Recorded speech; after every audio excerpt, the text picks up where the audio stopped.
Hey, this is Les with Happy Roots, and we have a freeze coming this Friday, a deep freeze, and a lot of sprinkler systems are on. So we're going to show you how to, first of all, drain the backflow. That's the best way to get through a freeze because if you drain all the water out of it, it can't freeze. Second best option is to wrap it, and we're going to show you how to do that as well. So when we talk about the backflow, uh, most homes look like this. Yours may not be the same size. You may have a different style of backflow, but the point is we want to get all of the water out of everything that is exposed to the air from the wall down to the ground.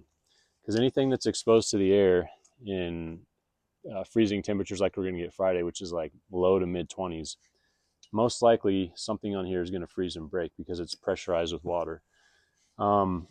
This bonnet and poppet is usually what breaks first. It's made out of plastic. It'll pop out and then you'll have water gushing out of here. The other things that freeze are the sides of these ball valves right here. They can freeze, as well as these on top, these test cocks, and this one over here. So essentially we're going to start by draining it. We'll show you how to drain it, and the first step is going to be down in the basement or crawl space, wherever your shutoff valve is. So we're going to start there. This right here is the shutoff valve for this backflow that we're turning off today. All right. This part goes to the house, and this T that comes off goes to the sprinkler system. It runs all the way up through the crawl space and out the wall on the other side. So all we're going to do is shut the water off here like that, and then there's actually a drain here that you can use to drain all the water out from outside into the house. The nice part about this system, and when we go back out there I'll show you, is that there is one of these outside as well. So we're going to use the one outside. If they didn't have the valve, this drain valve outside, we would have to use this one to drain the backside of the backflow that goes into the house. But in order to do that, you have to open the two test cock valves out there, and I'll show you that as well before you do that. So if you don't have one outside and you have to use the one in your crawl space or basement that looks like this, you have to open something up outside so that atmospheric pressure can come in and push the water out, meaning like air. It's kind of like when you put your finger over your straw in your water and you pull it out and the water's still in there.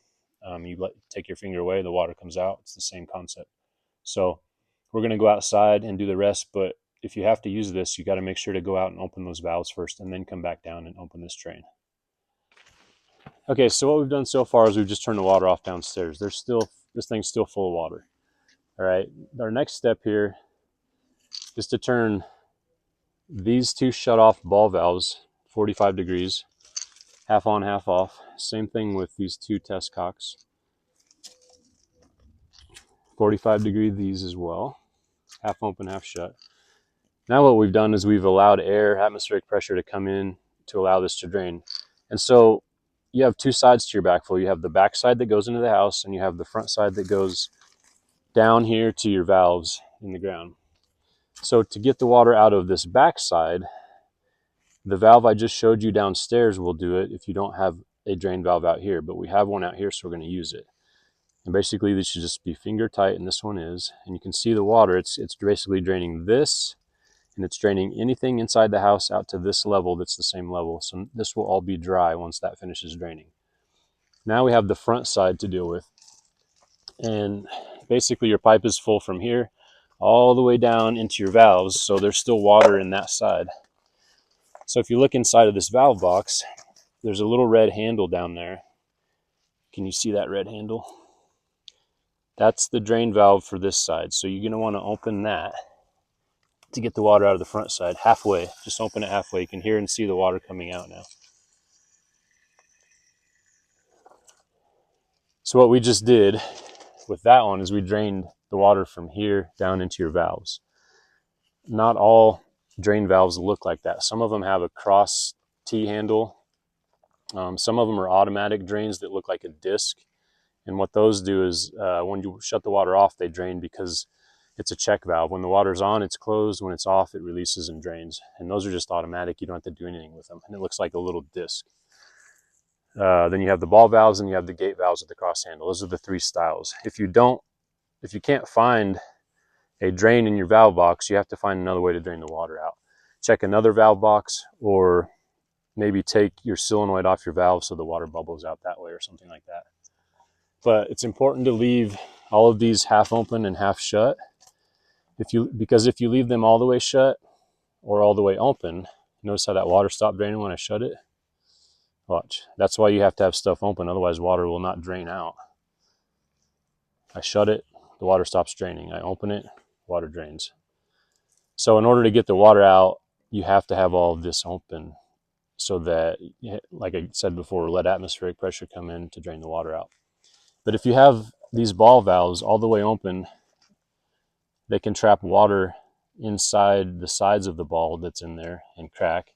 If you have them all the way closed, they can trap water inside the ball and crack. So that's why you leave them half open, half shut. That dries the entire ball valve out and you aren't trapping water anywhere.